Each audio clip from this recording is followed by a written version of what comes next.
संगत हक मौजूद जी सिंध जी लतीफ़ जी ॿोली साईं मुंहिंजा हिन वक़्तु मां जिद्दे जे क़दीम एरिया हाईअ नुज़हा में बीठो आहियां। हाईअ नुज़हा जे लाइ चयो थो वञे त अनक़रीब ही इलाइक़ो मस्मार कयो वेंदो। एयरपोर्ट सां गॾु हुजण जे करे हिन एरिया जी तमामु वॾी अहमियत आहे, ख़ासि तौर ते नओं एयरपोर्ट। हाणे पहिरीं काफ़ी साल पहिरियां जॾहिं मां आयुसि त हीअ तव्हांखे मां ॾेखारियो त हीअ जेके इलाइक़े हिन वक़्तु तव्हांखे जेका बंजर लॻे थो, जेको आहे दुकान वीरान लॻो पियो आहे। हिते काफ़ी सुठा रेस्टोरेंट्स हूंदा हुया, पाकिस्तानी इंडियंस ऐं माण्हुनि जी तमामु सुठी रश हूंदी हुई।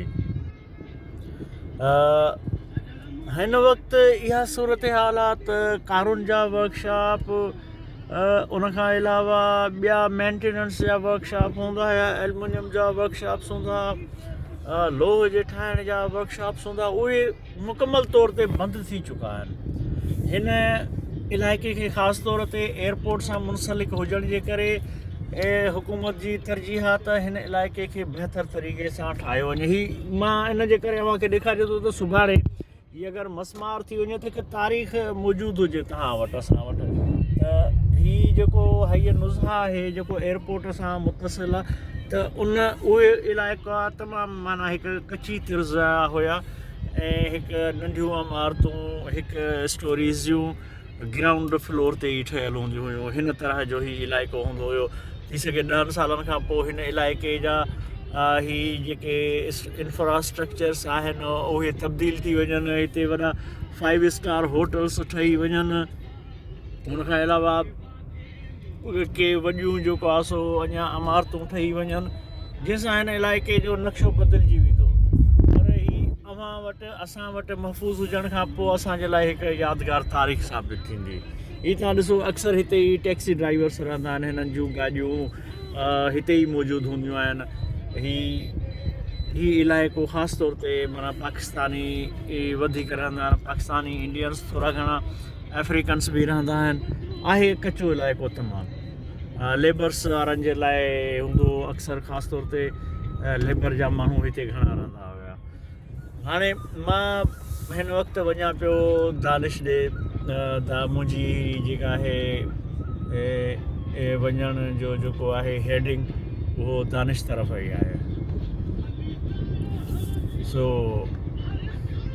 जलाल चांडियो बि हले पियो गॾु असां सां।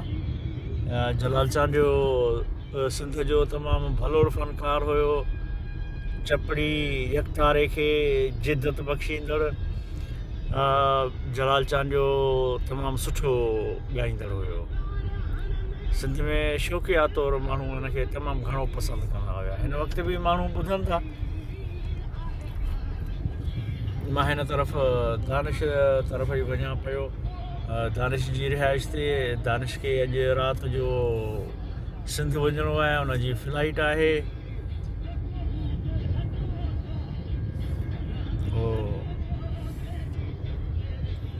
जी नुज़हा जो इलाइक़ो आहे मुंहिंजा दोस्तो, मुंहिंजा सॼणो।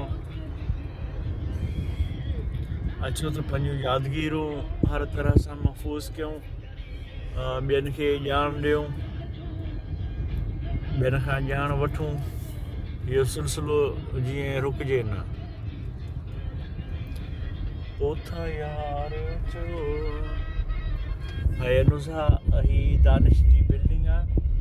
ही बिल्डिंग चवंदा त माना अमीरनि जी आहे, काफ़ी साल हिनखे काफ़ी पुराणी थी चुकी आहे।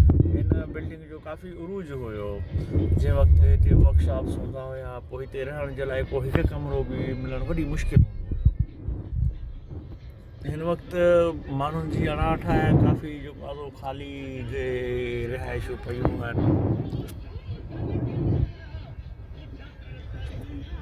दोस्तो हींअर मां अची चुको आहियां ऐं हींअर गाॾी पार्क कंदुमि, अव्हां खां इजाज़त वठंदुमि। वरी इनशाला ॿी कंहिं ट्रिप में, वरी ॿी कंहिं मंज़र ते अव्हां सां गॾु हूंदासीं। तेसीं ताईं मूंखे जानिफ़ावर खे ॾियो इजाज़त सदाईं गॾु सिंध सलामत साथ सलामत महिरबानी